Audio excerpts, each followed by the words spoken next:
E um dos advogados, a Livaldo vai conversar aqui com a gente, da operação, que estão atuando na investigação da Operação Lava Jato. Pode passar, Livaldo, advogado do senador Fernando Bezerra, do PSB de Pernambuco. Está aqui com a gente o doutor André Luiz Calegari. Esse é o senador Fernando Bezerra, do PSB de Pernambuco. O senador Fernando Bezerra, que foi citado na delação premiada do ex-diretor da Petrobras, que está preso, Paulo Roberto Costa. Em depoimento dado em agosto do ano passado, Paulo Roberto relatou que em 2010, Fernando Bezerra pediu 20 milhões de reais para a campanha de Eduardo Campos, do PSB, que era candidato à presidência, que morreu em 2014. E na época, Eduardo Campos era candidato à reeleição do governo do estado de Pernambuco. Fernando Bezerra era secretário de Desenvolvimento do Estado. Segundo Paulo Roberto Costa, o pedido foi feito por Bezerra ao doleiro Alberto Youssef. Doutor André, bom dia. Bom dia, uma satisfação estar aqui com vocês hoje. Prazer em recebê-lo. O doutor André participa do 2º Congresso da OAB, que acontece desde ontem aqui em Teresina, e faz palestra hoje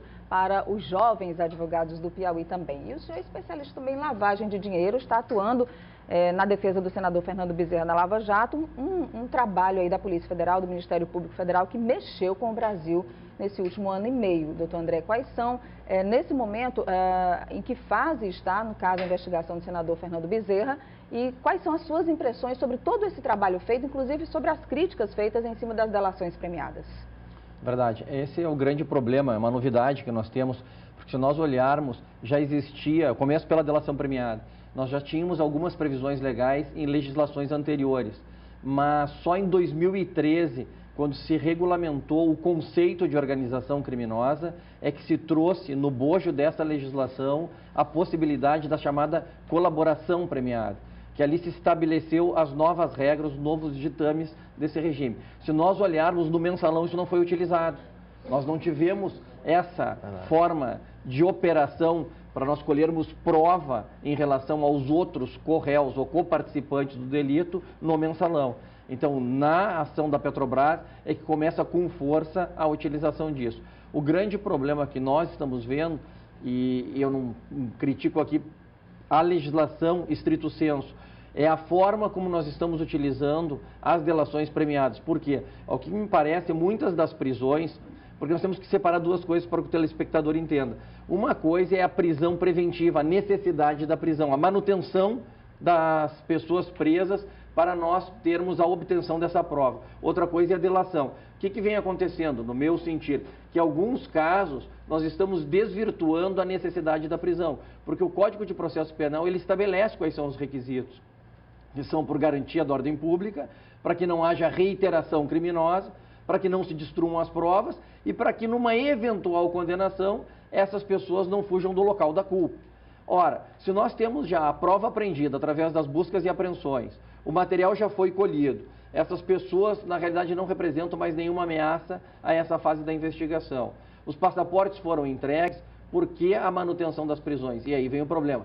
Claro que num fator psicológico, deixar uma pessoa recolhida por um bom lapso temporal, evidentemente que daqui a pouco ela acaba fazendo a delação premiada. Então o problema é a forma como nós estamos utilizando esse instituto para obtermos uma prova que na realidade seria através de uma prisão preventiva que muitas vezes não estaria bem fundamentada. Claro que o Supremo, Nádia, eu vi que tem uma brilhante jornalista que pode argumentar, bem, o Supremo tem mantido as prisões. E eu digo que o mantido e o que o Ministério Público considera quando oferece as denúncias é que os inquéritos foram bem elaborados e com provas substanciais. Não só isso, essa semana foi um divisor de águas, eu diria, porque o Supremo julgou um habeas corpus que até tinha dúvida inicialmente se era a medida cabível, que foi, como eu disse antes, um divisor de águas em relação à delação do Youssef, porque um dos advogados envolvidos na operação postulou em favor do seu cliente que a delação do Youssef fosse considerada não válida. Por quê? Porque ele já teria feito uma delação, teria mentido, antes teria sido preso em relação a essa, e então se postulou no Supremo que as delações daí para frente não fossem consideradas válidas. Se isso acontecesse, terminava a Lava Jato. E da delação à denúncia, doutor André, qual é o caminho até que ela tenha a real consistência de oferecer uma peça importante na ação? Bom, pelo menos isso até agora, que a gente tem uma excelente pergunta, o que a gente tem até agora em jurisprudência do Supremo Tribunal Federal é que as delações por si só não são provas para condenação. elas podem subsidiar uma eventual oferta de denúncia pelo Ministério Público Federal, mas para a condenação se exige mais. Se exige que essas delações sejam corroboradas depois pela prova da investigação realizada no inquérito ou pela prova realizada durante a instrução criminal. Porque nós temos duas fases. Uma fase inquisitorial, que é a que está acontecendo. Os acusados praticamente não produzem prova. A prova toda vem através das diligências efetuadas pela Polícia Federal. Quando se instaurar o procedimento penal, que é o processo perante o Supremo, as partes terão direito ao contraditório, ou seja, poderão contrapor essa prova que está sendo produzida. Apesar de o senhor estar na defesa do senador Fernando Bezerra e está atuando, né, do lado da defesa, o senhor acha que esse escândalo da Lava Jato já mexeu tanto com o país, pode superar inclusive o do Mensalão, que acabou, por exemplo, a gente lembra, o Márcio Valério foi condenado a 30 anos de prisão?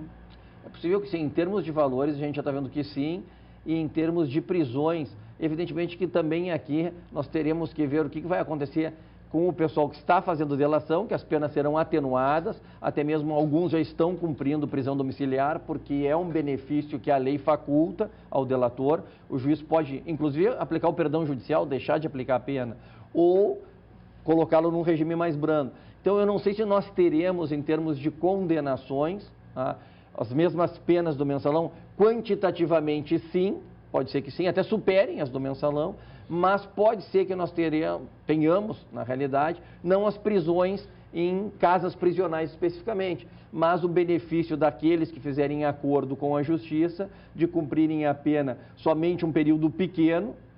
Isso pode ser que choque depois a população, porque fiquem 2 ou 3 anos presos e depois possam progredir, não para um regime dentro do sistema carcerário, mas sim para um regime prisional domiciliar. Também eu queria agradecer ao doutor André Luiz Calegari, que hoje estará conversando com os jovens advogados no segundo congresso da OAB. Era para conversar ontem, mas um problema no voo.